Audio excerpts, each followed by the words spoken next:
ሀይ እንደምናላችሁ ብርሃንና መስሲነ ካፕሾር ፒቲ በጣም አድርገን እናመሰግናለን። ዛሬም ጆይ ስላደረጋችሁን በጣም ደስ ብሎናል። እኛ ጋር ፀሐይ አለ፣ በጣም ፋንታስቲክ የሆነ ፀሐይ፣ በጣም ደስ ብሎናል።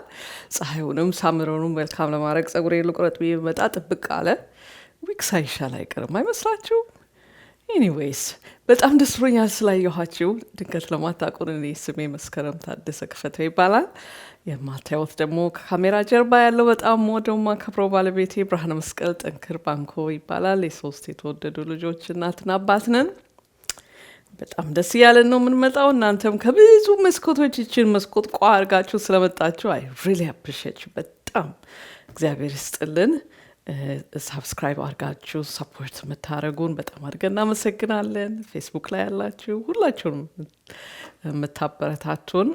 በቀደም አንድ ሰባኪ ምን ሲል ሰማሁኝ፣ ኢንካሬጅመንት የማያስፈልገው ሰው ከሆነ የሚተነፍስ ከሆነ ኢንካሬጅመንት የማያስፈልገው ሰው የለም አለ።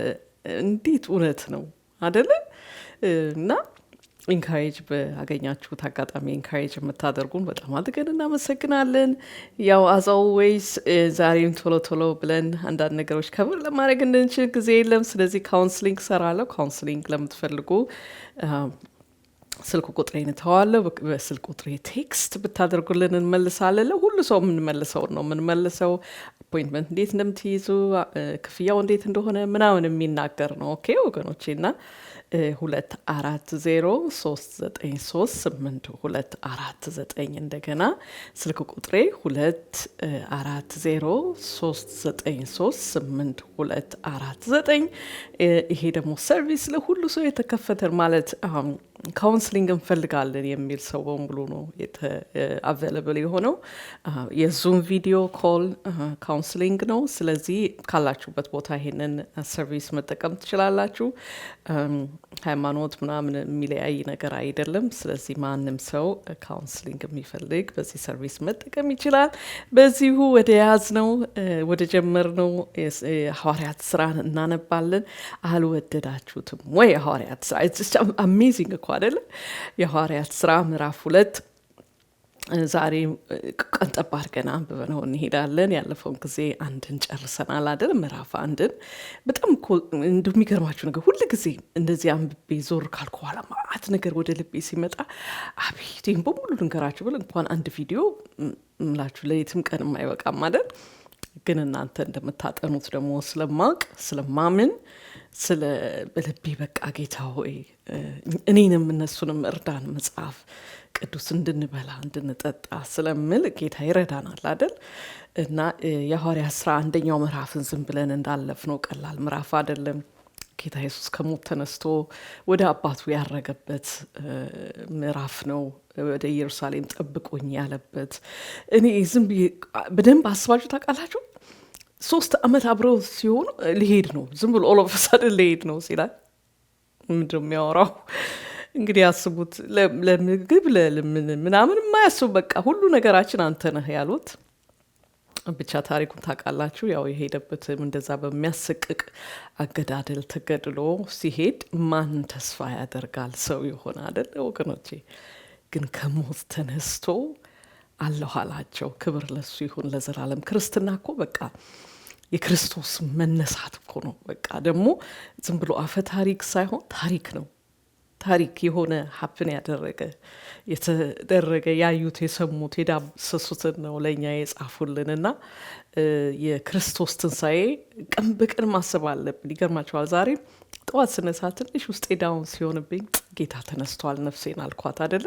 አንዳንድ ጊዜ እንደዚህ ብራይት እንኳን ፀሐይ ወጥቶ ውስጣችን ያለው ፀሐይ ደግሞ ላይወጣ ይችላል አይደለ? መቼም ሰው በተለያየ ኢሞሽናል ነገር ውስጥ ያልፋል። ግን እንደ እግዚአብሔር ቃል ማን ይደግፈናል አይደል ወገኖቼ? እግዚአብሔር ቃል እንቅ አድርገን መያዝ ጥሩ ነው። ስለዚህ ዛሬ የሐዋርያት ስራ ምዕራፍ 2 ከቁጥር 1 እስከ ቁጥር 3 አብረን እናነባለን። መጽሐፍ ቅዱሳችሁን ይዛችሁ ከኔ ጋር እንደምታነቡ በማመን አብረን እናንብብ። ይሄ ወገኖቼ የእግዚአብሔር ቃል ነው። የበዓለ 50 ቀን በደረሰ ጊዜ ሁሉም በአንድነት በአንድ ስፍራ ተሰብስበው ነበር። ድንገትም አንድ ብርቱ ኋሎ ነፋስ ያለ ድምፅ ከሰማይ መጥቶ ተቀምጠው የነበሩበትን ቤት እንዳለ ሞላው። የእሳት ምላሶች የሚመስሉም ታዩአቸው፣ ተከፋፍለውም በእያንዳንዳቸው ላይ አረፉ። ሁሉም በመንፈስ ቅዱስ ተሞሉ፣ መንፈስም እንዲናገሩ በሰጣቸው መጠን በሌሎች ቋንቋዎች ወይም ልሳኖች ይናገሩ ጀመር። በዚህ ጊዜ ከሰማይ በታች ካለው ሕዝብ ሁሉ የመጡና እግዚአብሔርን የሚፈሩ አይሁድ በኢየሩሳሌም ነበሩ። ይህን ድምፅ ሲሰሙ ብዙ ሕዝብ በአንድነት ተሰብስበው እያንዳንዱም ሰዎች በገዛ ቋንቋቸው ሲናገሩ በመስማቱ ግራ ተጋባ። በመገረምም በመደነቅም እንዲህ አሉ፣ እነዚህ የሚነጋገሩት ሁሉ የገሊላ ሰዎች አይደሉምን? ታዲያ እያንዳንዳቸው በተወለድንበት በራሳችን ቋንቋ ሲናገሩ የምንሰማቸው እንዴት ቢሆን ነው? እኛ የፓርቴና፣ የሜድ፣ የኤላሜጤም ሰዎች በሜሶጶጣሚያ፣ በይሁዳ፣ በቆጶድቅያ፣ በጳንጦስ፣ በእስያ፣ በፍርግያ፣ በጵንፍልያ፣ በግብፅ፣ በቀሬና አጠገብ ባሉት በሊቢያ አውራጃዎች የምንኖር ከሮም የመጣን አይሁድና ወደ ይሁዲነት የገባን የቀርቴስና የአረብ ሰዎች ስንሆን ሰዎቹ የእግዚአብሔርን ታላቅ ሥራ በየቋንቋችን ሲናገሩ እንሰማቸዋለን። ሁሉም በአድናቆትና ግራ በመጋባት ይህ ነገር ምን ይሆን ተባባሉ። አንዳንዶቹ ደግሞ ያልፈላ ብዙ የወይን ጠጅ ጠጥተዋል በማለት አፌዙባቸው። ግሩም ድንቅ ከሆነ እግዚአብሔር ቃል አይደል ወገኖቼ? ይሄ ባለ ሀምሳ ተብሎ የሚያከብሩት ዓመት በዓል ነው። ዩካን ኢማጂን ኢየሩሳሌም ተጣባለች። ምክንያቱም ፓስኦቨርን ሊያከብሩ ነው የመጡት። ገባችሁ? እና በነሱ ያው እንደምናውቀው አንዳንድ ነገር ልነግራችሁ ፈልጌ ነው። ኦኬ፣ ዝም ብዬ ቀጥታ ሄድኩኝ። በፓስኦቨር ጊዜ እግዚአብሔር ቃል ዘለዋውያን ላይ እንደተጻፈው ዘለዋውያን 23 ላይ በደንብ ታገኙታላችሁ ታሪኩን። ከፓስኦቨር ቀጥሎ 7 ሳምንት ቁጥር ይላል 49 ግን ደግሞ ማግስቱን ሲቆጠር 50 ቀን the week of feast ብለው የሚያከብሩት ዓመት በዓል ነው። እና you can imagine እነሱ ፓስኦቨር ነው የሚያከብሩት። እግዚአብሔር ግን የራሱን ፓስኦቨር አድርጎ ነበር። ክብር ለስሙ ይሁን ለዘላለም። የሞት መላእክት ለዘላለም እንዲያልፈን ክርስቶስን ሰውቷል እና ክርስቶስም የተሰዋው በፓስኦቨር፣ እነሱ ግን ያንን አላዩትም። እንኳን እነሱ ደቀ መዛሙርቱም ገና አልገባቸውም ነበር ይላል መጽሐፍ ቅዱስ። ካረገ በኋላ ነው ሁሉ ነገር ጧ ብሎ ይበራላቸው። ምክንያቱም because of this day ባለ 50 ቀን የሚደንቅ ነው። እነሱ አይሁዶች በራሳቸው ትራዲሽን ምን ብለው ያምናሉ? 5ቱን መጽሐፍ የሕግ መጽሐፍ ማለት ሙሴ የጻፋቸውን የመጀመሪያ መጽሐፍ ቅዱስ 5ቱን መጽሐፎች ቶራ ተብለው በሚታወቁት እነሱን የተቀበልነው በ50ኛው ቀን ነው ብለው ያምናሉ። ግን ደግሞ የ10ሩን ኮማንድመንት ሙሴ የተቀበለው በትክክል በታሪክ በ6ኛው ቀን እንደሆነ፣ ግን ደግሞ 6ኛው ቀንም ቢሆንም በ50ኛው ቀን ውስጥ ስለሆነ የተሰጠው ኢትስ አ ቢግ ዲል ፔንቴኮስታል ዴይ ማለት ባይዘዌ ፔንቴኮስታል 50 ማለት ነው። እና በዚህ ቀን እግዚአብሔር ለእስራኤል ሕዝብ መጀመሪያ አወጣቸውና ሕዝብ አረጋቸው። ከዛ በፊት ሕዝብ አይደሉም። ኦኬ፣ አወጣቸውና ከዛ ሕዝብ አረጋቸው። ከሌላው ሕዝብ በምን ይለያሉ? እግዚአብሔር በሰጣቸው ሕግ። ኦኬ፣ ለሙሴ የሰጠው ያንን ሕግ በቃ በምድር ላይ መዓት ሰዎችን እናስብ። ለምሳሌ እዚህ ጋር አድርገናቸው ኦኬ፣ ሁሉም ከዛ ኮፒ ያደረገ ምናምን ይኖራል። በቃ የለመደ እንዴት ይበላል፣ ያኛው ይበላል፣ ይሄኛውም ይጠጣል፣ ይሄኛውም እንዲደረጋል፣ ይሄኛውም አምላክ ይሆናል ምናምን ሲል ሁሉም የተመሳሰለ ነው። እነዚህ ግን የተለየ ሕግ አላቸው። አበላላቸው የተለየ ነው። አለባበሳቸው የተለየ ነው። አምልኳቸው የተለየ ነው። በቃ በአጠቃላይ እግዚአብሔር ሕዝቡን የለየበት ሕግ ሰጣቸው። ኦኬ፣ ከሌላው ጋር በቃ እንዳደሉ ተለዩ። በቃ ልክ እንደዛም ወገኖቼ የባለ 50 ቀን በደረሰ ጊዜ ሁሉም በአንድነት በአንድ ስፍራ ተሰብስበው ነበር። የተሰበሰቡትን ያለፈው ምዕራፍ ላይ በደንብ አይተናል። ማርያም የክርስቶስ እናትም አለች፣ ወንድሞቹ አሉ፣ እህቶቹ አሉ። 150 የሚሆኑ እንደተሰበሰቡ የእግዚአብሔር ቃልን አይተናል። አብረው ተግተው እንደሚጸልዩ ደግሞ አስቡት። ጌታ ኢየሱስ አብሯቸው የቆየው 40 ቀን ነው። እንግዲህ ካን ኢማጂን ስትቆጥሩ 50 ይሄ ዊክስ ኦፍ ፊስት ተብሎ የሚታወቀው በዛ ውስጥ ነው። 40 ቀን አብሯቸው ቆየ ከ50 ውስጥ። ከዛ አረገ። ከዛ ሲያርግ ደግሞ ያላቸው ከኢየሩሳሌም እንዳትወጡ ጠብቁ። ለምን? መንፈስ ቅዱስን ትቀበላላችሁ። እንግዲህ መንፈስ ቅዱስን ትቀበላላችሁ ምን ይሁን አያውቁም። መንፈስ ቅዱስ መቀበል ምን ማለት እንደሆነ አያውቁም። እና አስቡት ደግሞ እውነትም አርጓል። ይሄ ነገር እኮ እኔ ብሄድ ይሻላችኋል ያለ ነው። ኤክስፔክቴሽን አለ። ገባችሁ አይደል? እኔ ብሄድ ይሻላችኋል ካለዛ አይመጣም ተብለዋል። አጽናኝ የሆነው ኦኬ። ስለዚህ በጣም ኤክስፔክቴሽን አለ፣ ፍርሃትም አለ። ሳስበው ጭንቀትም ይኖራል ብዬ አስባለሁ። ዳዊትም ግን ደግሞ ጠብቁት 10 ቀን፣ አንድ ቀን አይደለም የጠብቁት። ከአረገ በኋላ እኔ አይካን ኢማጂን አንድ ቀን ስታልቅ ነገ ይሆናል። ከዛ ሌላ ሰው በሶስተኛው ቀን አይደል ያረገው፣ በሶስተኛው ቀን ይሆናል ሲሉ አይታሰባችሁም? ዝም ያሰብኩኝ። ኦኬ። ግን በ10ኛው ቀን ልክ በ50ኛው ፔንቴኮስታል ቀን ደግሞ እግዚአብሔር በዚህ ምድር ላይ ህዝቦችን የሚለይበት መንፈስ ቅዱስ ሰጠ። ገባችሁ? መንፈስ ቅዱስ ታዲያ ነይ ላሳይሽ፣ መንፈስ ቅዱስን ተቀብያለሁ እንደዚህ ሲሆን ምንልበት አይደለም። አረማመዳችን፣ አካሄዳችን፣ አነጋገራችን፣ አናኗራችን፣ ትዳራችን፣ ትዳር ካለን ተማሪዎች ከሆነን ትምህርት ቤት አካሄዳችን፣ ስራ አሰራራች፣ ስራ ስንሄድ እዛ ውስጥ የሚወራውን እኛ ማንካፈለው ነገር አለ። እኛ እዚህ ጋር ኑ ስንባል ድንገት እንሄዳለን፣ ግን አንዳንድ ነገሮችን ማንካፈለው ለምን ካላችሁ ከተቀበል ነው። በ50ኛው ቀን ከመጣው አያችሁ። በጣም ደግሞ ነፍሴን የነካው ይገርማቸዋል። ብሉይ ኪዳን ያ ሁሉ ጊዜ ላለው መጽሐፍ ቅዱስ አንድ ነው። ብሉይ ኪዳን የአዲስ ኪዳን ጥላ ነው ሁሉም ነገር ስታዩትና ይሄን መረዳት እንዴት ቆንጆ ነው። ሌላ በ50ኛው ዓመት ምን ይላል መሰላችሁ? ዘሌዋውያን ላይ ትንሽ ቀንጥቤ ላንብበው ከቁጥር 15 እስከ 17። እናንተ ግን ጊዜ ስታገኙ ኢንትረስቲንግ ነው፣ በጣም አንብቡት።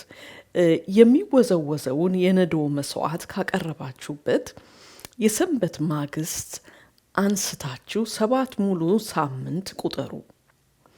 እስከ 7ኛው ሰንበት ማግስት ድረስ 50 ቀን ቁጠሩ። ከዚያም የአዲስ እህል ቁርባን ለእግዚአብሔር አቅርቡ።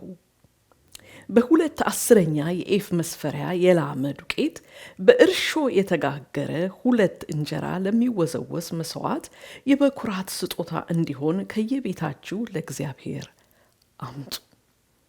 አይገርማችሁ? እግዚአብሔር ዝም ብሎ ራንደምሊ በቃ 2 ዳቦ አምጡ ምናምን አይደለም። አምላክ ነው፣ ሰው አይደለም። ገባሻል? አምላካችን ምናወልከው በጣም ትልቅ ነው። አውቀ ነው አንጨርሰው። በቃ በዘላለምም እኮ አንጨርሰው። ማያስደንቃችሁ? ምን አይነት ትልቅ አምላክ! ይቻ አይምሮ እኮ አትረዳም። በቃ የሚደንቅ ነው። ብቻ እዚህ ጋር 2 እንጀራ ለሚወዘወዝ መስዋዕት ሲል ምንድን ነው እነዚህ 2 እንጀራዎች ሪፕሬዘንት የሚያደርጉት አትሉ? እና እኔም ሳጠና እነዚህ 2 እንጀራዎች አሁን ስፐርጅን ሲናገር እነሱ በ50ኛው ቀን ስንዴ ያጨዱትን ስንዴ መስዋዕት ለእግዚአብሔር ምስጋና ያቀርባሉ። ኦኬ። እዚህ ጋር ደግሞ ክብር ለሱ ይሁን ለዘላለም። አምላካችን ጌታችን ለእኛ ኃጢአት የተሰዋው ጌታ ኢየሱስ በእግዚአብሔር ፊት ያቀረበው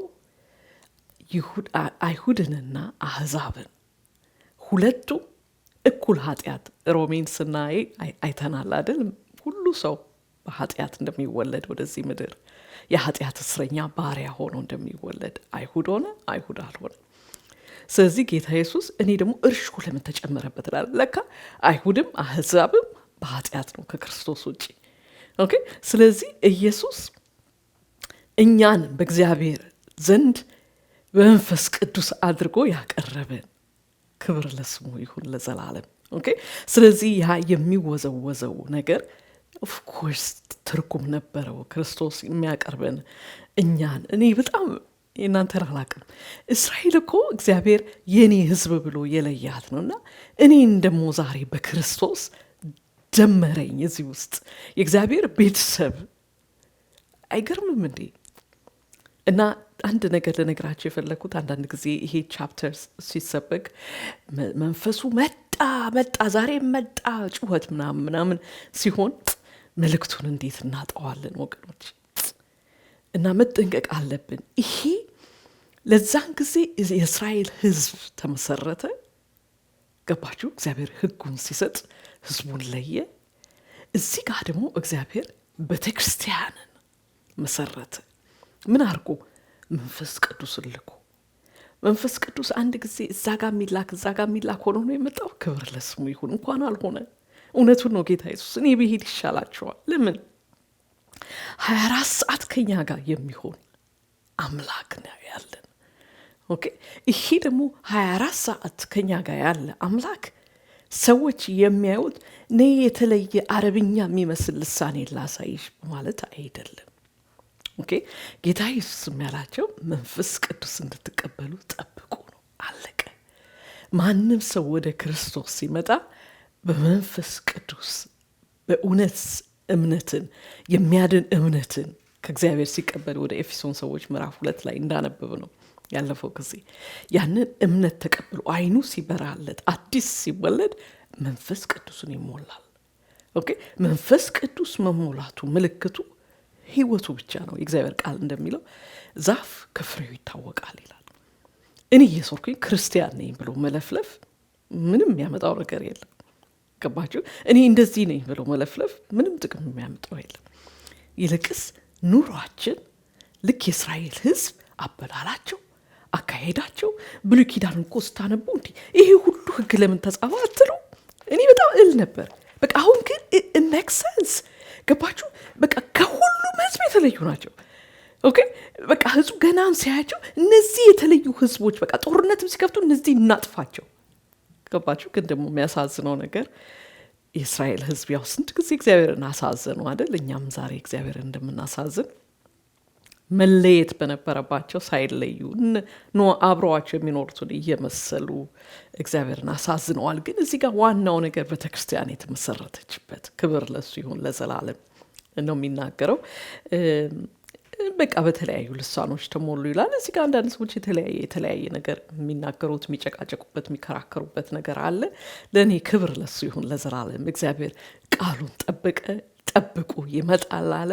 መጣ። ክብር ለስሙ ይሁን ለዘላለም። በዛ ላይ ደግሞ እዚህ ጋር በጣም ደስ የሚለኝ ቃል አውሎ ነፋስ ያለ ድምፅ ከሰማይ መጥቶ ተቀምጠው የነበሩበትን ቤት ሞላው። ኦኬ። ከዛስ የምላስ ምስሎች የሚመስሉ ታዩአቸው፣ ተከፋፍለውም በእያንዳንዳቸው ላይ አረፉ። ኦኬ። ስለዚህ እኛ ይሄንን ነው የምንፈልገው። እነሱ ጋር የሆነው ትክክለኛ ኤክስፒሪየንስ ያደርጉትን እኔም ዛሬ ኤክስፒሪየንስ ላድርግ። ዋናኛ የምንፈልገው መንፈስ ቅዱስን ነው። ክብር ለስሙ ይሁን ለዘላለም። መጥቶ በላያችን ላይ እርፍ ያለ። ገባችሁ? ሊሄድ አይደለም። ለ3 ቀን አልመጣም፣ ለሳመር አልመጣም፣ ለዊንተር አልመጣም። ይልቅስ ሩጫችንን እስክንጨርስ ድረስ ደግፎን ይዞን ሊያሻግረን ክብር ለስሙ ይሁን ለዘላለም። እና መጥቶ አረፈ ይላል፣ ተቀመጡባቸው ይላል። እና የመንፈስ ቅዱስን መሞላትን ብናየው ይሻላል። በዛ ላይ ደግሞ የነሱ የአንድነታቸው መጠበቃቸው ከሁሉ ደግሞ ሌላ ፕላን አልነበረባቸው። በቃ እድል ፈንታቸው ይሄ ብቻ ነው፣ መጠበቅ። ኦኬ። ስለዚህ እሱን ብናይ በጣም ቆንጆ ነው። ከዛ ግን ሰዎች የመጡት ያው ካን ኢማጂን ሴሌብሬት ለማድረግ የመጣ ያው ቀድም እንዳልኩት ኢየሩሳሌም ተጣባለች። ሆሊዴይ ነው፣ ፓስኦቨር አልፏል። 7 ዊክስ የሚያከብሩበት የፊስት ጊዜ ነው። ስለዚህ ያለ የሌለ ሰው በሙሉ ከተለያየ ቦታ ያው ቅድም ቁጥር 8-9 ላይ እንደሚለው መጥቷል። ስለዚህ እነሱ በሙሉ ሲሰሟቸው ምንድን ነው ይሄ ጉድ ብለው ኦኬ። ግን ቤተክርስቲያን የተመሰረተችበት ጊዜ ስለሆነ እግዚአብሔር በፈለገው በወደደው እሱ ደስ ባሰኘው መንገድ አደረገ። ሁሉም ደግሞ በዛ ላይ ደግሞ ብዙዎቹ የታወቁ ናቸው፣ ከገሊላ ናቸው። ገሊላ ማለት ነው ደካማ ትናት። እንዲያውም ሳጠና ነበር ገሊላ በምን ይተዳደራሉ ምናምን ስል ምስኪኖች ናቸው። አይሚን በቃ ከባቸው አባባሌ ከሌላው ከነበሩት ሲቲዎች ምስኪን ድሃዎች ብዙ የሚኖሩበት ነው። እና ብዙ መተዳደሪያቸው ደግሞ አሳም በማጥመድ ነው። እና ብዙ ጊዜ የሚታወቁት ከሌላው ተለይቶ የሚታወቁት በአክሰንታቸው ነው። ገባችሁ? የእነሱን አክሰንት ሰው ከሰማ ምን ብሎ ኮንክሉድ ያደርጋል? የተማሩ አይደሉም፣ የሚያውቁት ወይም በግ ነው ወይ አሳ ነው ሌላ ነገር፣ በዛ ነው የሚታወቁት። ገባችሁ? ስለዚህ እነዚህ ደግሞ በቃ ገባችሁ፣ አንዳንዶቹ በግሪክ በጣም እንትን ብለዋል፣ እውቀት ያላቸው ናቸው። ግሪክ ቋንቋን ይናገራሉ፣ አንብበዋል ምናምን። እነዚህ እዛ ውስጥ የሚገቡ አይደሉም። ስለዚህ በተለያየ ቋንቋ ሲናገሩ ተደነቁ። እንዲ እነዚህ ገሊላ ሰዎች ያን ሃርድ አክሰንት ያላቸው ምናምን። መንፈስ ቅዱስ መጣ፣ ክብር ለስሙ ይሁን ለዘላለም። እኔ ልነግራችሁ አልችልም። ይሄንን ዝም ብለን እያጠናችሁት በሌላም ሬፈረንስ እያጠናችሁት ፓሴጁ ላይ ስትቆዩ እንዴት የሚባርክ ፓሴጅ ነው። ክብር ለስሙ ይሁን ለዘላለም። ከዛም በኋላ ደግሞ ያልፈላ ብዙ የወይን ጠጅ ማለት ጣፋጭ ወይን ጠጥተዋል ብለውም እንዳፌዙባቸውም አይተናል። ክብር ለስሙ ይሁን ለዘላለም። በዓለም ያለውን ብልጭልጭ ነገር ሰው የሚሮጥለትን የሚስገበገብለትን እኛም ክርስቶስን ተከታይ ነን የምንፈተንበት አንዳንዴ እንደ ሰው ግን ደግሞ አንፈልግም ብለን ጀርባችንን ስንሰጥ ሰዎች የሚያፌዙብን አደለ? ጅልነት ነው ይሄ፣ አለማሰብ ነው፣ ድንቆርና ነው ተብላችሁ አታውቁም? እንደሱ የምንባልበት ከመንፈስ ቅዱስ የተነሳ ክብር ለስሙ ይሁን ለዘላለም። በዚሁ ወደ ያስኩት ትምህርት ይገባለሁኝ። ስለዚህ ካለፈው ካቆምኩት ጋር ነው የምጀምረው። ባሎች ሆይ ክርስቶስ ቤተክርስቲያንን እንደወደዳትና ራሱንም ስለ እርሷ አሳልፎ እንደሰጠ እናንተም ሚስቶቻችሁን ውደዱ። ክብር ለስሙ ይሁን ለዘላለም። አይደለ? የሚያስደንቅ እኮ የእግዚአብሔር ቃል እና ያለፈው ጊዜ የተገናኘን ጊዜ ምን ብለናል? ይህንን ቃል ያለው እግዚአብሔር ነው አይደለ? ሚስት ለባሏ ያለችው አይደለም፣ ወይም አንድ የሆነ በሰፈር ውስጥ የታወቀ ትልቅ ሰው ያሉት አይደለም፣ ወይም የቤተክርስቲያን አገልጋይ ያለው አይደለም። ይሄ ወገኖቼ እግዚአብሔር ቃል ነው። ሚስትህን ውደድ ያለ። ኦኬ፣ እሱን በደንብ አይተናል። እና ሚስትህን ውደድ እንደው ዝም ብዬ ሜዲቴት ሳደርግ እግዚአብሔር ሪሊ ይሄ ጥሪ የሚለው በሰማይ ያለውን ልጄን፣ በቀኝ የተቀመጠውን ልጄን በምድር አንተ አምባሳደር ሆንለት። በምን?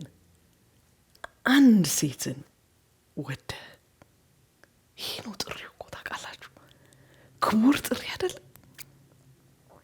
ለወንድ ልጅ የተሰጠ የክርስቶስን ስፍራ አስመልክቶ እግዚአብሔር ልጄ ቤተክርስቲያንን እንደወደዳት እሷን የራሱ ለማድረግ ደግሞ ራሱን ሳክሪፋይስ እንዳደረገ በምድር ላይ እነዚህ ኢቪል ስፒሪትም ኢቭን ንጹሖቹም ስፒሪት ኤንጀልስ እያዩት አሜዝድ የሚሆኑትን የአምባሳደር ጥሪ። ሚስትህን ውደዳት። ደስ አይላችሁ? አስቡት፣ ወንድ ልጅን እግዚአብሔር በቃ ጎረቤት የለም ምን የለ በቃ ላለ ሴት በሙሉ ሙት ቢባል ለአንድ ደግሞ ራሱ መርጦ ራሱ ወድጃታለሁ ብሎ ያገባትን አንድ ሴት።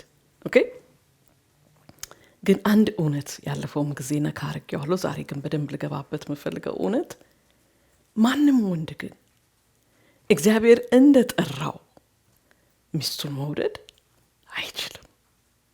ይሄ ሲምፕል የሆነ የእግዚአብሔር ቃል እውነት ነው። ኦኬ፣ እውነቱ ሰው ሲባል የመጣለት ጥሪ እሱ የሚያደርገው ወይም እሱ ማድረግ የሚችለው አይደለም። ምን ያስፈልጋል? ያ ሰው መጀመሪያ እግዚአብሔርን የሚወድ መሆን አለበት። ገባችሁ አይደለ? ምክንያቱም እግዚአብሔር ፍቅር ስለሆነ ፍቅር ከሆነው አምላክ ካልተገኘ በስተቀረ ሊገኝም እንደማይችል ማፍቀር እንደማይችል ይሄንን መታዘዝ። ገባችሁ? ሰው መታዘዙን የሚሰጠው ሁላችንም መታዘዙን የሚሰጠው ለሚወደው ነገር ነው። ታውቃላችሁ አይደል? ያለፈው ጊዜ ያነበብነውን አንዷን ቨርስ አንብብና ወደ ዛሬ መልእክቴ ልግባ። ሰው ለተገዛለት ለዚያ ነገር ባሪያ ወይም 100% ታዛዥ ነው ይላል ሁለተኛ ጴጥሮስ ምዕራፍ 2 ቁጥር 19 ላይ። so true አይደለም? ሰው ለተገዛለት የሚገዛለት ነገር የወደደው ነገር ነው። ገባችሁ? ኦፍ ኮርስ ሰው ደግሞ ሳይወደው ወድጃለሁ ፍቅር ይዞኛል ብሎ ያልተገዛለት ነገር እንዳለ እናውቃለን። እሱም ምንድነው? ሰው ወደዚህ ዓለም ሲመጣ ቅድም እንደተናገርነው ከመውደቅ ከአዳምና ሔዋን ኃጢአት ከመውደቅ የተነሳ በኃጢአት ተጸንሶ በኃጢአት ነው የሚወለደው። ስለዚህ ሲመጣ የምን አፍቃሪ ሆኖ ነው የሚመጣው? የኃጢአት አፍቃሪ። ኦኬ፣ የሰይጣን ተገዢ። ኦኬ፣ ግን እዚህ ላይ ምን ይላል? ሰው ለተገዛለት ለዚያ ነገር ባሪያ ነውና። ኦኬ፣ ባርነታችንን በፍላጎታችን የምንሰጠው ነገር አለ። የምንሰጠውም ፍቅር ነው። ኦኬ፣ ሁለት ምርጫ ነው ሰው በምድር ላይ ያለው እንደ መጽሐፍ ቅዱስ አስተምሮ። ኦኬ፣ እንደተወለደ ከዚህ ምድር ወደዚህ ምድር ሰው እንደመጣ ነው መኖር የምፈልገው ካለ አውቶማቲክሊ ባይ ዲፎልት ሁሉ ሰው የሰይጣን ባሪያ የኃጢአት አፍቃሪ ነው። ገባችሁ አይደል? ኃጢአታችንን ስንወድ ኃጢአትሽን ይሄ ኃጢአት ነው ተይ የሚለውን አንፈልግም። ገባችሁ አይደል? ስለዚህ ኃጢአት ፍቅር ይዘንና የማን ባሪያ እንሆናለን? የሰይጣን። ሰይጣን ከመጀመሪያ ጀምሮ የዚህ ሁሉ ክፋት ምንጭ እሱ ስለሆነ ሶርስ እሱ ስለሆነ እኛ ላይ የሚሰራው ትልቁ ስራ ኃጢአት ስለሆነ የእግዚአብሔር ልጅ ደግሞ የተገለጠው የሰይጣንን ስራ ሊያፈርስ ስለሆነ ትልቅ የሚያፈርሰው ነገር ይሄ ነው።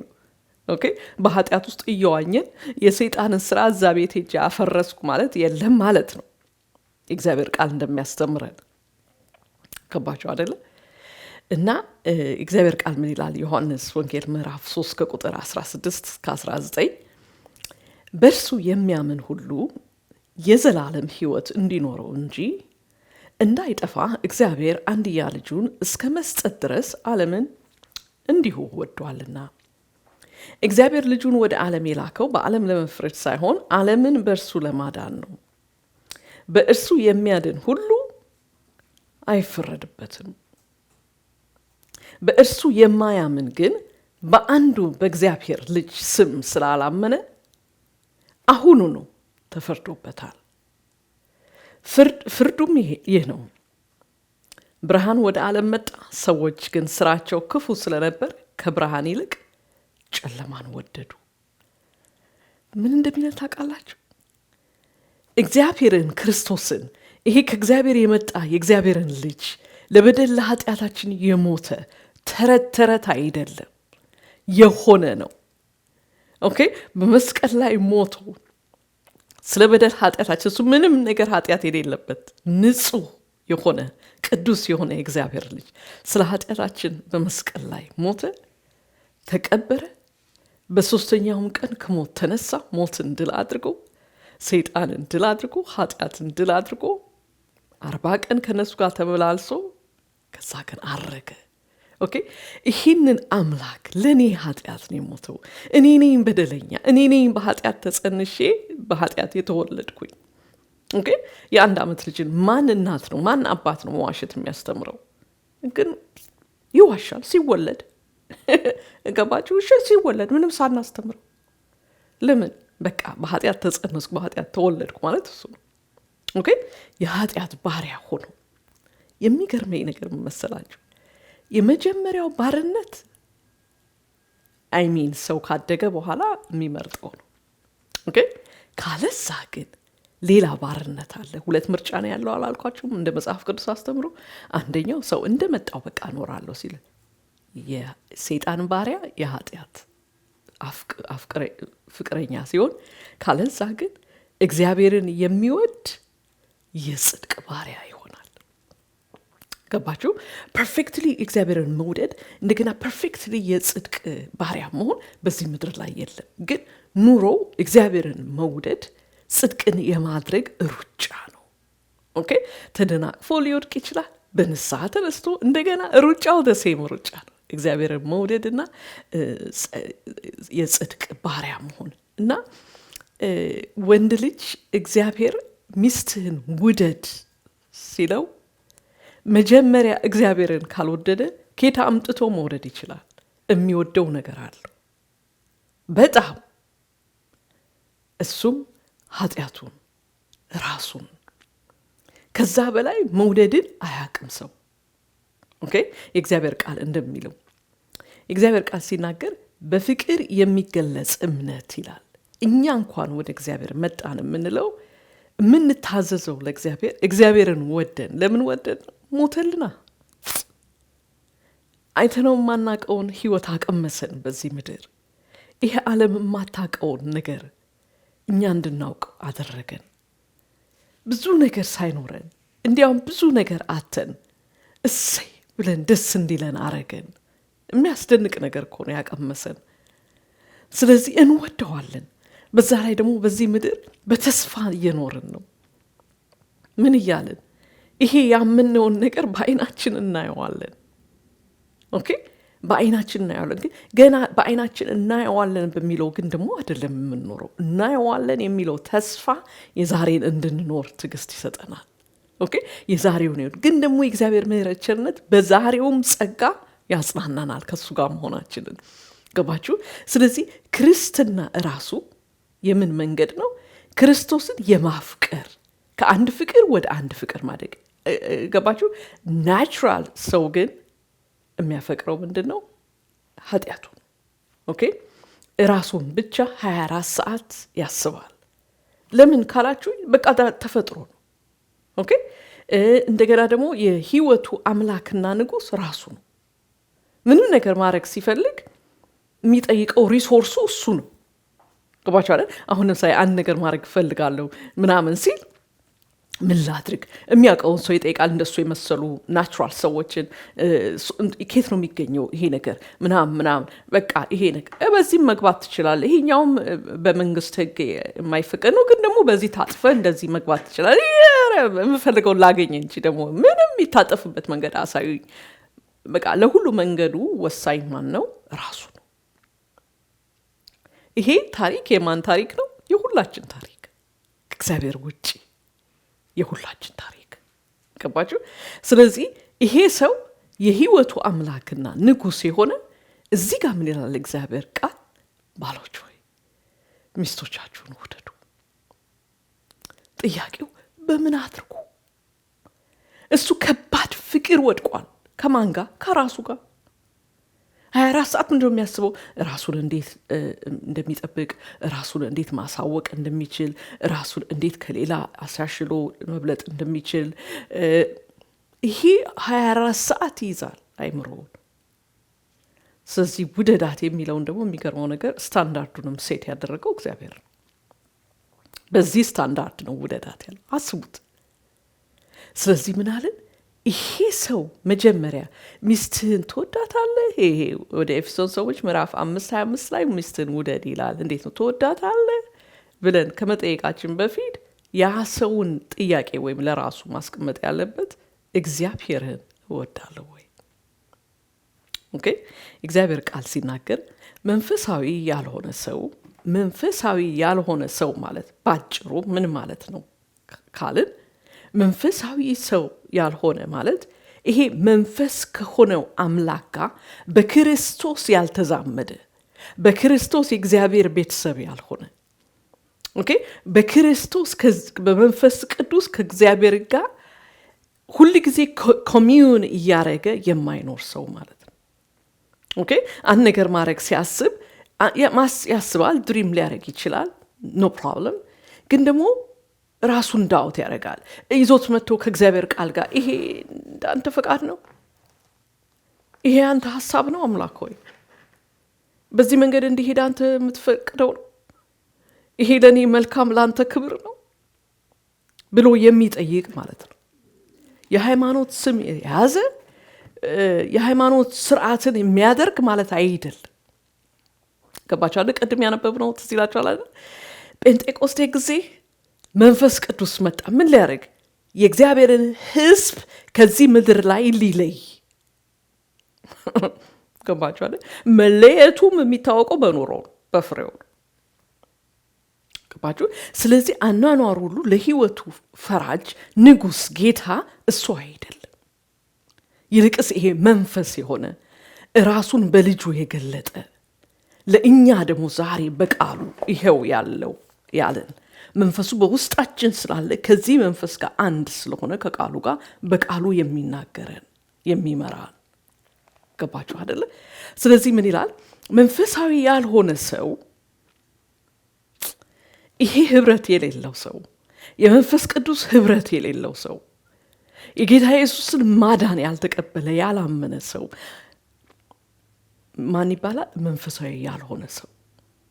ኦኬ አንዳንድ ሰው ስለ ክርስቶስ ታወሩለት በጣም ደስ የሚል ታሪክ ነው ሲል አንዳንድ ወጣት የሆኑ ሴቶች ሲንግል የሆናችሁ ወጣቶች እንደምትሰሙኝ ሰምቻለሁ፣ አዳምጡኝ። ወጣት የሆነች ሴት መታ በጣም በቃ ደስ ሲል መዝሙርም በጣም ይሰማል፣ ይገርምሻል። ስለ ክርስቶስ በቃ ሳወራለት አይሰለቸውም። እሱ የክርስትና ምልክት ነው እንዴ? ክርስትና ምልክት አይደለም። ኦኬ መንፈሳዊ ያልሆነ ሰው ከእግዚአብሔር መንፈስ የሆነውን ነገር ሊቀበል አይችልም። እኔ በጣም ወዳድ ቃል የትኛው እንደሆነ ታውቃላችሁ? አይችልም። it's not like ላድርግ ብሎ መጣር ይችላል፣ ግን አይቻልም። ምክንያቱም እንዲህ ያለው ነገር ለእርሱ ሞኝነት ነው፣ በመንፈስም የሚመረመር ስለሆነ ሊረዳው አይችልም። አያችሁት እግዚአብሔር ቃል እንዴት ክሊር አድርጎ እንደሚያስቀምጥ። አንደኛ ቆሮንቶስ ምዕራፍ 2 ቁጥር 14 ነው ያነበብኩት። አንደኛ ቆሮንቶስ ምዕራፍ 7 ቁጥር 33 ላይ ቀንጥቤ ነው ፓሴጅ ነው፣ ቀንጥቤ ነው ይሄን ማነበው። ያገባ ሰው ግን ልዝለላት። ኦኬ ያገባ ሰው ሚስቱን ደስ ለማሰኘት የዚህን ዓለም ነገር ያስባል። ለምን? ጥሪው ሚስትህን ውደድ ነው። ገባችሁ አይደል? ስለዚህ እግዚአብሔር ቃል ራስህን ካድና ስለ ሚስትህ እንዴት ነው ሚስቴን ደስ ማሰኛት እያልክ አስብ። እዚህ ጋር ሐዋርያ ጳውሎስ የሚጠቀመው ፓሴጁን በደንብ ስታጠኑት ታገኙታላችሁ። እዚህ ጋር አርጊው የሚያደርገው ሰው ሰለቤት ሆኖ ድንግል ሆኖ እግዚአብሔርን ቢያገለግል ሞር ማገልገል ይችላል ብሎ አርጊው የሚያደርግበት ነው። ኦኬ ስለዚህ ሲንግል የሆነና ያገባ ሰው ኮምፔር አድርጎ አርጊመንቱን በትክክል የሚያስቀምጥበት ነው። ነገር ግን ሐዋርያ ጳውሎስ በጣም የሚያስደንቅ እውነቶችን ይናገራል። ትዳር ላይ ለምሳሌ ያገባ ሰው መከራ አለበት ይላል። ኦኬ እንደገና ደግሞ ያገባ ሰው ወንድ ከሆነ ሚስቱ እንዴት ደስ እንደሚያሰኝ የዓለምን ነገር ያስባል። መጀመሪያ እኔ ኃጢአት ይመስለኝ ነበር የዓለምን ነገር ያስባል ሲል ኃጢአት በቃ የኃጢአት ነገር ያስባል አይደለም። ሚስቱን ማስደሰት የሚችለው በዚህ ዓለም ነው። ሌላ መንግስተ ሰማያት ሲሄድ በሬ ገዛልሽ አለ ብሎ ያስደስታት ይችላል። በምንድን ነው የምትደሰተው? አባባል የገባችሁ? በቃ እዛ በሬዎች አሉ ላሞች አሉ በሰማይ ነው። በዚህ ዓለምን ነገር ያስባል። ገባችሁ? ምን ለማድረግ? ሚስቱን ለማስደሰት። እንደዚህ የሚለው ቃል የሚሰራው ለማን ነው? መንፈሳዊ ሰው ለሆነ። መንፈሳዊ ላልሆነ ሰው አንደኛ ቆሮንቶስ ምዕራፍ 2 ላይ እንደሚል ሊቀበለው የማይችለው ሊረዳው የማይችለው ራስን ትተህ ራስን ክደ የራስን ደስታ ሶከር የማይበት ቀን ነው ምናምን እርሳው። ዛሬ ሚስት ምንድነው የምትፈልገው እያክ ሂድስ እንደ አንዱ ሰው ምን አለ እንዴ አንዳንድ ጊዜ መልእክትሽን ሳዳምጠው አለኝ ሙቱ ነው የምትይን አለ። ዋው በደንብ አዳምጦ ያልኩ ማለት እኮ ነው።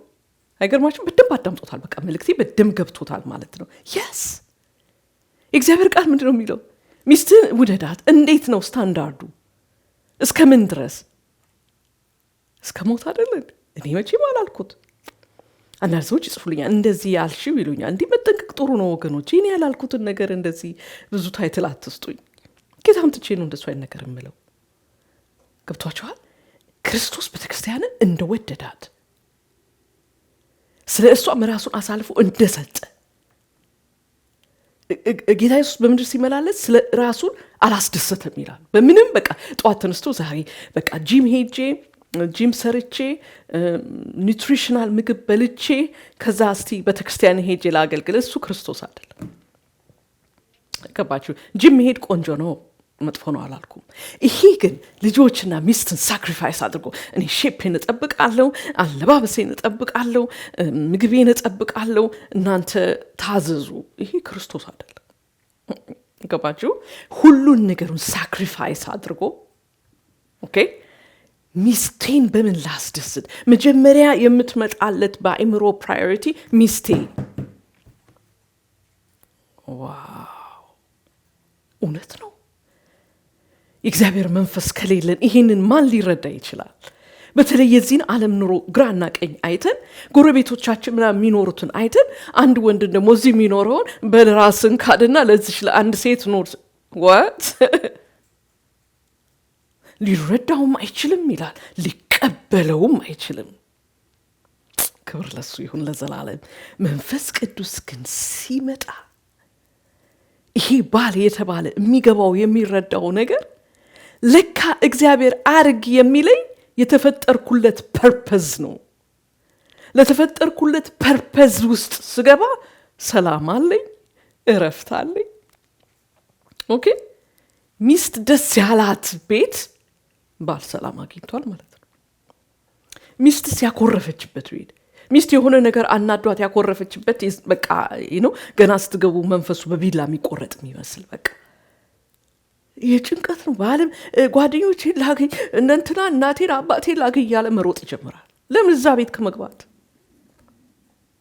መንፈሳዊ ሰው ሆነው መንፈስ ቅዱስ ግን አይኖቹ ሲበራና ሲረዳ ዋው እግዚአብሔር ለካ አርግ የሚለኝ ነገር ለኔ መልካም ነው። የሚገርም እኮ ነው። አደ ኢንዶፍ ደዲ ጥቅሙ ለማን ነው? ለአንተው።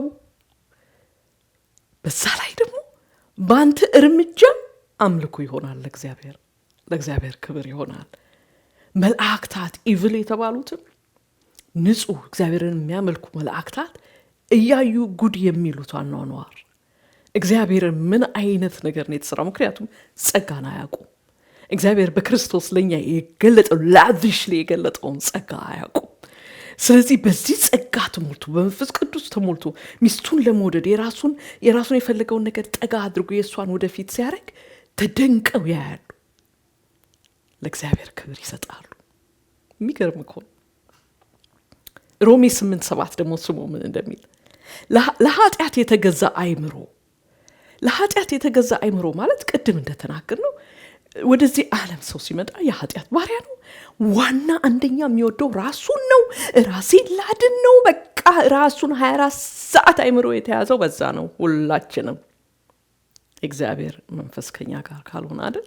እግዚአብሔር መንፈስም ከኛ ጋር ከሆነ ጠዋት ተነስተን ራሳችን ማሰብ ነው የምንፈልገው አይደለም እንዴ? እግዚአብሔር ዲሲፕሊን እንዲሆነ ላይፍ እግዚአብሔርን ቃል ማጥናት፣ መጸለይ፣ እግዚአብሔርን መፈለግ፣ እግዚአብሔርን መንገድ መፈለግ፣ ከወገኖች ጋር ህብረት ማድረግ። አሁን ሳይ አንዳንድ ጊዜ ቤታችን ቁጭ ብለን በቃ ቤተክርስቲያን እኮ ማለት እኔ ነኝ እንደሱ የሚባል ነገር የለም። ወገን ቤተክርስቲያን ማለት ህዝብ ማለት ነው። እግዚአብሔርን የሚከተል ህዝብ ነው። ገባችሁ? እሱን ዲሲፕሊን ስንተው ኦፍ ኮርስ ያለን ምርጫ ልክ መሬት አረም ባንድ ጊዜ እንደሚውጠው ሲተው ጋርደን ልክ እንደዛ እኛም ይውጠናል። ኦኬ ስለዚህ ምን ይላል መሰላችሁ? ሮሜ 8:7 ላይ ለኃጢአት የተገዛ አእምሮ ወይም ስለ ስጋ የሚያስብ አእምሮ። እኔ ስለ ስጋ የሚያስብ አእምሮ መጀመሪያ ድሮ ምን ይመስለኝ ነበረ? በቃ ምን ልብላ፣ ምን ልልበስ፣ ይሄን ነገር ወድጄዋለሁ እስቲ ሄጄ ልግዛው ምናምን ማለት ኃጢአት ይመስለኝ ነበር። ታውቃላችሁ ኃጢአት አይደለም። ስለ ስጋ ማሰብ የሚለው በቃ ባለው መንገዱ ሁሉ በራሱ መንገድ በራሱ በስጋ የራሱ እሱ ትክክል ነው ያለ ለተሰማው ለስሜቱ ብቻ ባሪያ ሆኖ የሚኖር ማለት ነው። ለኃጢአት የተገዛ አይምሮ ከእግዚአብሔር ጋር ጠበኛ ነው።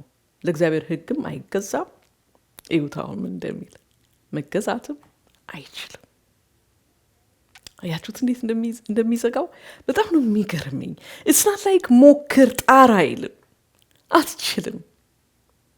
አያችሁ ወደ ክርስቶስ መምጣት ማለት አልችልም፣ ቃልህን አንብቤው የትኛውንም መርዶ አልችልም፣ ወይም ቃልህን ሰዎች ሲናገሩ ሰምቼ እኔ ጋር ምንም መቻል የለም። ክርስቶስን ጌታ ማድረግ ማለት ይሄ ነው። ማን ይችላል በእኔ ውስጥ? አንተ በመንፈስ ቅዱስ በጸጋ እግዚአብሔር ቃል ሲናገር እግዚአብሔር በሰጠን በመንፈስ ቅዱስ ፍቅሩን በልባችን አፍስሷልና።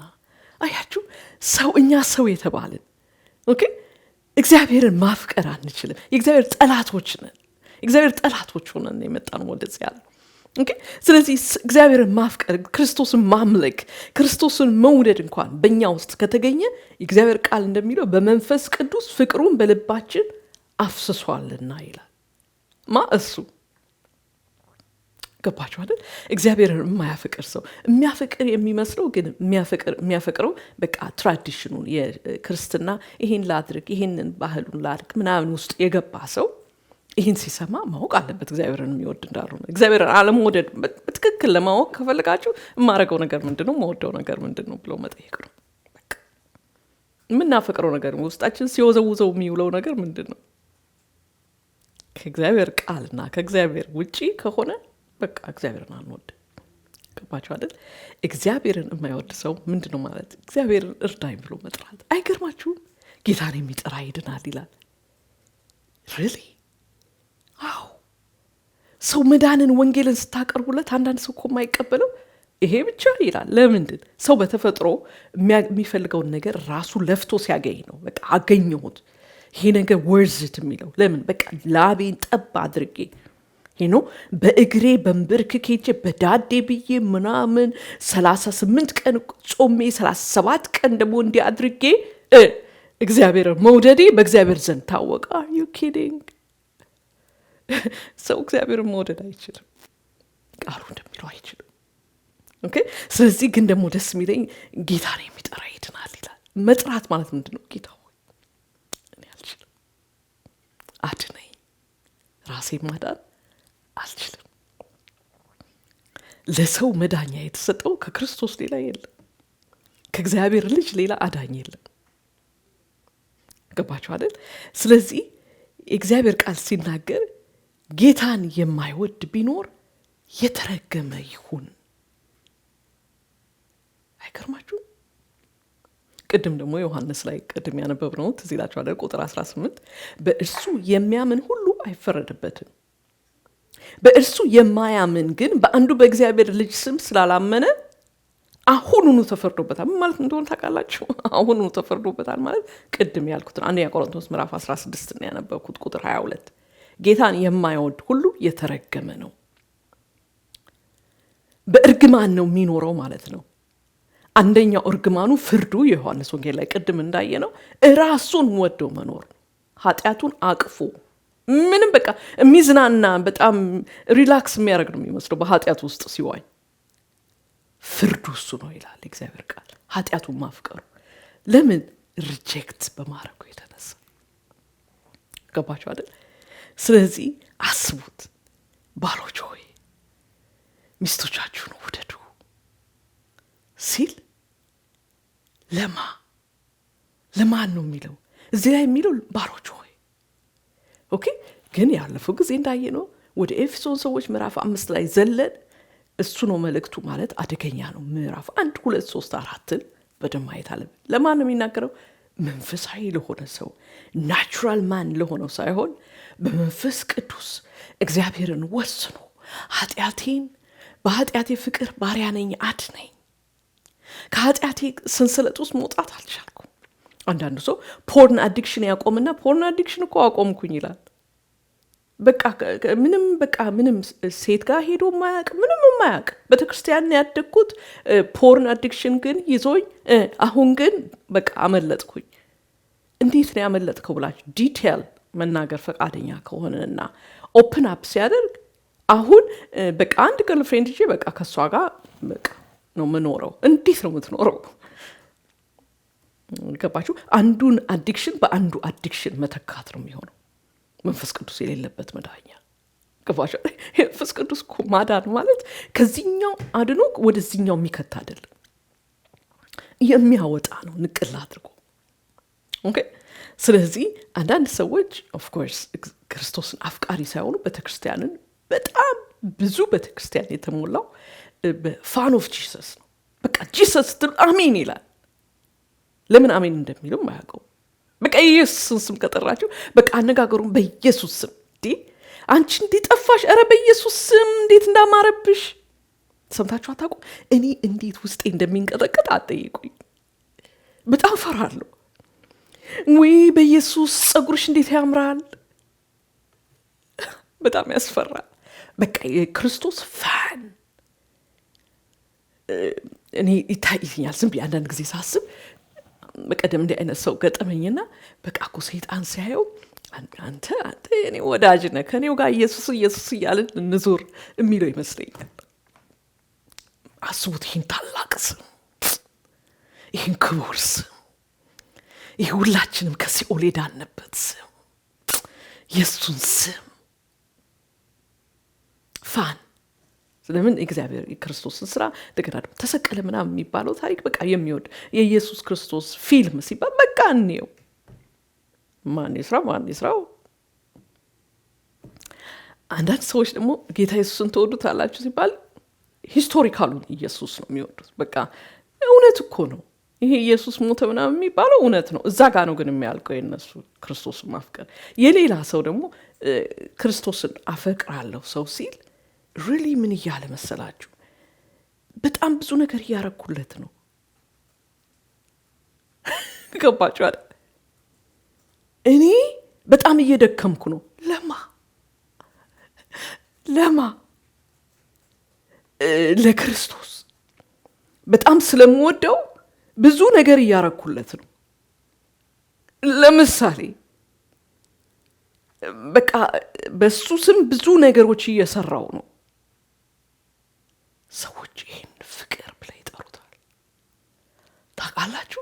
ይሄ ለሁላችንም ናቹራል ባይ ዲፎልት የሆነ ኢንስቲንክት ነው። በቃ እግዚአብሔርን አንዳንድ ጊዜ ሰዎች ምን ይላል? እግዚአብሔርን እወደዋለሁ ግን አላገለግልምና አይ ፊል ጊልቲ። ለምን? በቃ አምልሽ ጌታ ኢየሱስን ስለምወደው ብዙ ነገር መስጠት አለብኝ። ለማ አዳምጡት። ይሄ ባይዘው ወይ ምን አይነት ሃይማኖት የኔ ነው፣ ኮት እንዳታደርጉኝ ግን እኔ የምሰጣት ሳውል ካይንድ ኦፍ ፌት ነው ምላት። እንዲህ አይነቱን ሳኦልን ታውቁታላችሁ። የታወቀው የእስራኤል የመጀመሪያው ንጉስ፣ በእስራኤል ታሪክ የተከበረ አይነው። በመንፈሳዊ ብዙ ጥፋት አጥፍቷል፣ ግን ደግሞ አጠራሩ ሁሉ በጣም ደስ የሚል ያው ታሪኩን ታውቁታላችሁ። ቢዩቲፉል አመጣጥ፣ ቢዩቲፉል ወደ እግዚአብሔርም ወደዛ ንጉስነት ያመጣው ምናምን በጣም ደስ የሚል ታሪክ ነው። ግን ደግሞ ያው ጥፋቱ በጣም ከባድ ነው። ያው እዚህ ጋር አጠር አድርጌ ለመናገር እናንተ በኋላ ጊዜ ስታገኙት አንቡት። አንደኛ ሳሙኤል ላይ ታገኙታላችሁ። አንደኛው ሳሙኤል 15 ላይ ያለውን ትንሿን ኮት አድርጌ ያነብላችኋለሁ። ግን ታሪኩን ባክግራውንዱ ለመስጠት ኩዊክሊ እግዚአብሔር ሂድና ግደል ይሄንን የተረገመን ህዝብ በቃ ግደል። እንዲህ ሲባል ታሪኩን በደንብ ማናቀው ካልሆነ እግዚአብሔር ተነስቶ ግደል ይላል እንዴ ምናምን የሚል አንዳንድ ሰዎች ሲሰማ በጣም አዝናለሁ። ኦኬ እግዚአብሔር ነው። ኦኬ ይሄን ህዝብ አጥፋ፣ ምንም ነገር እንዳታስተርፍ፣ ምንም ህፃን የለ፣ ሴት የለ፣ ወንድ የለ፣ ሌላ እንስሳ በቃ በሙሉ የተረገሙ ናቸው። ስለዚህ አጥፋልኝ ሲል አማሌቃውያንን እሱ ደግሞ ይሻለና ሄደና ያው ታሪኩን ታውቁታላችሁ ያስባለሁ።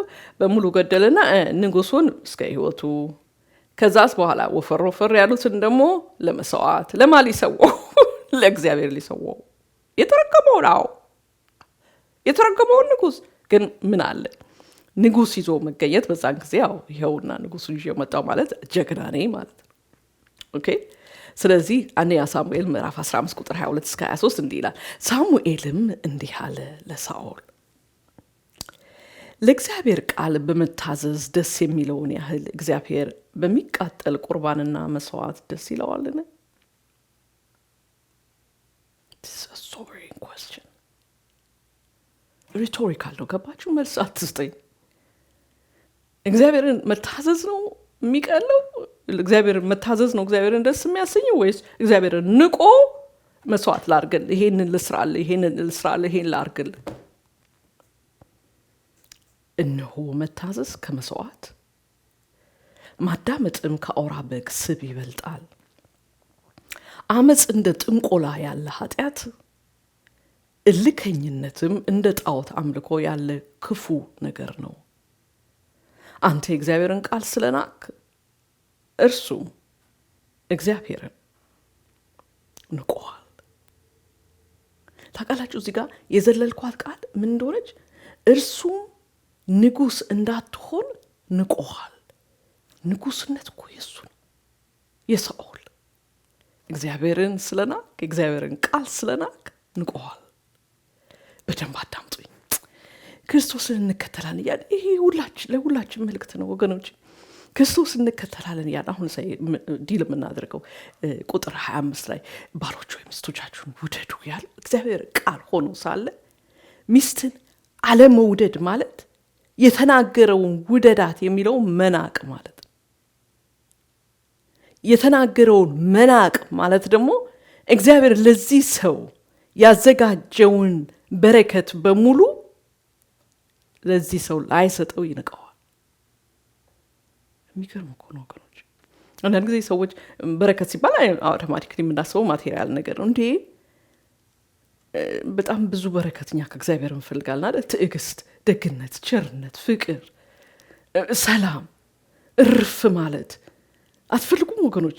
እኔ እፈልጋለሁ። እንደገና ደግሞ የእግዚአብሔር ቃል ምን እንደሚል ስሙ። መዝሙር 50 ላይ ከቁጥር 7 እስከ 12 ሕዝቤ ሆይ ስማኝ ልንገርህ፣ እስራኤል ሆይ በአንተ ላይ ልመስክር፣ አምላክህ እኔ እግዚአብሔር ነኝ። ስለ መስዋዕትህ አልነቀፍኩም፣ የሚቃጠል መስዋዕትህማ ሁሉ ጊዜ በፊቴ ነው። እኔ ግን ኮርማህን ከበረት ፍየሎችህንም ከጉሮኖ የምፈልግ አይደለሁም። የዱር አራዊት ሁሉ የሺህ ተራራዎች ላይ ያለው እንስሳ የኔ ነውና በተራራው ያለው ወፍ ሁሉ አውቃለሁ። በሜዳ የሚገኘውን ተንቀሳቃሽ ፍጡር ሁሉ የኔ ነው። ብራብ ላንተ አልነግርህም። እዚህ ጋር በጣም ፈኒ ነው የሚሆንልኝ ለኔ። አስቡት እግዚአብሔር ተርቤያለሁ ብሎኛን ሲጠይቅ አፈር የሆነውን ማለት ነው። ዓለምና በውስጧ ያለው ሁሉ የኔ ነው። ብራብም ላንተ አልነግርህም። ዓለምና በውስጧ ያለው ሁሉ የኔ ነው። ምን ማለት ነው? አንተ የምትሰጠኝ ነገር ምንም ነገር የለም። በጣም ባጭሩ ባጭሩ አማርኛ ይሄ ፓሴጅ የሚለው ሰው ሆይ ስማ፣ አንተ ጭቃ ነህ፣ ለእግዚአብሔር የምትሰጠው ነገር የለም። ሚክያስ 6:8 የሚለውን ደግሞ ስሙ። ምን ይዤ በእግዚአብሔር ፊት ልቅረብ? በልዑል አምላክ ፊት ልስገድ? የሚቃጠለው መስዋዕት ከ1 ዓመት ጥጃ ጋር ይዤ በፊቱ ልቅረብን? በ1,000 አውራ በጎች፣ በ10,000 የዘይት ፈሳሾች እግዚአብሔር ደስ ይለዋልን? ስለ በደሌ የበኩር ልጄን፣ ስለ ነፍሴም ኃጢአት የሆዴን ፍሬ ላቅርብለትን? ሰው ሆይ መልካም የሆነውን አሳይተዋል። እግዚአብሔር ካንተ የሚፈልገው ምንድን ነው? ፍትህን ታደርግ ዘንድ፣ ምሕረትንም ትወድ ዘንድ፣ በአምላክህም ፊት በትህትና ትራመድ ዘንድ አይደለምን? ሰው እኮ ይሄ ከገባው አለቀ። ይሄን እኮ ሁል ጊዜ ይሄንን ወደ አይምሯችን በቃ እግዚአብሔር ከኔ ይሄን አርግ፣ ቃሉን ሰምተን ቃሉን አንብበን ለቃሉ መታዘዝ። ገርማሻው መልእክቱን ሳዘጋጅ እንዴት ኮንቪክትድ ሆኜ አዘጋጅ እንደነበር ልነግራቸው አልችልም። ቬሪ ኮንቪክትድ። ምክንያቱም በጣም ብዙ ነገር እንሮጣለን፣ እናረጋለን። እንዲያርግ የጸሎት ሰዓት አለኝ፣ የጾም ጸሎት ሰዓት አለኝ፣ የምንክ ሰዓት አለኝ። ምንም ለእግዚአብሔር ካልታዘዝን ግን ወገኖቼ እዚህ ጋር ምን ይላል? ፍትህ ታደርግ ዘንድ፣ ምሕረትንም ትወድ ዘንድ፣ በትህትና ትራመድ ዘንድ። በማን ፊት? በእግዚአብሔር ፊት። ስለዚህ የእኔ ኦዲየንስ ማን ነው? እግዚአብሔር ብቻ። ከሰው ጋር ሪሌት ሳረግ እግዚአብሔር ይጠብቀናል። ከሰዎች ጋር ስንጋጭ ስንፋለም፣ ኦፍኮርስ ስንፋለማለን። እግዚአብሔር ይርዳን። እያደግን ስንሄድ እየተውን እንመጣለን። መቼም በእግዚአብሔር በምህረቱ በቸርነቱ በመንፈስ ቅዱስ በሚረዳን ጸጋውን በሚሰጠን ግን ደግሞ መርሳት የሌለብን የሚያይ አምላክ አለ። ኦኬ ደስ የሚለኝ ግን ዴፊኒሽን ጌታ ኢየሱስ የተናገረው ነው። ከዛ በፊት ሐዋርያት ሥራ ምዕራፍ 17 ቁጥር 24 እስከ 25 ላንብብ። ዓለምንና በውስጡ ያለውን ሁሉ የፈጠረ አምላክ እርሱ የሰማይና የምድር ጌታ ነው። ስለዚህም እርሱ የሰው እጅ በሰራው መቅደስ አይኖርም። እርሱ ለሰዎች ሁሉ ሕይወትንና እስትንፋስን እንዲሁም ሌላውንም ነገር ሁሉ የሚሰጥ ስለሆነ የሚጎድለው ነገር ባለመኖሩ በሰው እጅ አይገለገልም። በጣም አጭር። በስማም ምን እያለን መሰላችሁ? እግዚአብሔር he is all sufficient, he is sovereign። ምንም ነገር ከኛ የሚፈልገው ነገር የለም እያለ ከኛ የሚፈልገው አንድ ነገር ነው ጌታ ኢየሱስ ዲፋይን ያደረገው። ብትወዱኝ ትእዛዜን ትጠብቃላችሁ። ዮሐንስ ወንጌል ምዕራፍ 14 ቁጥር 15 ላይ ይሄንን ቨርስ እንገልብጠው እስቲ። መጀመሪያ በትክክለኛው እናንብበው። ጌታ ኢየሱስ የተናገረው ብትወዱኝ ትእዛዜን ትጠብቃላችሁ፣ ባትወዱኝ ትእዛዜን አትጠብቁ። ክርስትና የፍቅር ጉዞ ነው ወገኖች። ክርስቶስን ወዶ ክርስቶስ አድርግ የሚለውን አለማድረግ የሚባል ነገር የለም። እነሱ ሁለት ተቃራኒ ነገሮች ናቸው። ገባችሁ አይደል? ክርስቶስን እወዳለሁ የሚል የክርስቶስን ቃል ይጠብቃል። ባል ሚስቱን ወደደ ማለት የእግዚአብሔርን ቃል ጠበቀ ማለት ነው። እንዴት ነው የሚወዳት? ስታንዳርዱ ምንድን ነው የሚለውን ነካ አድርጌዋለሁ። እንደ ጌታ ፈቃድ ሌላ ጊዜ ተመልሰን ስንመጣ ደግሞ እሱን እናየዋለን ብዬ ተስፋ አረጋለሁ። ዛሬ ግን ስላዳመጣችሁ በጣም አድርጌ አመሰግናለሁ። ሌላ ጊዜ በሌላ ፕሮግራም እስክንገናኝ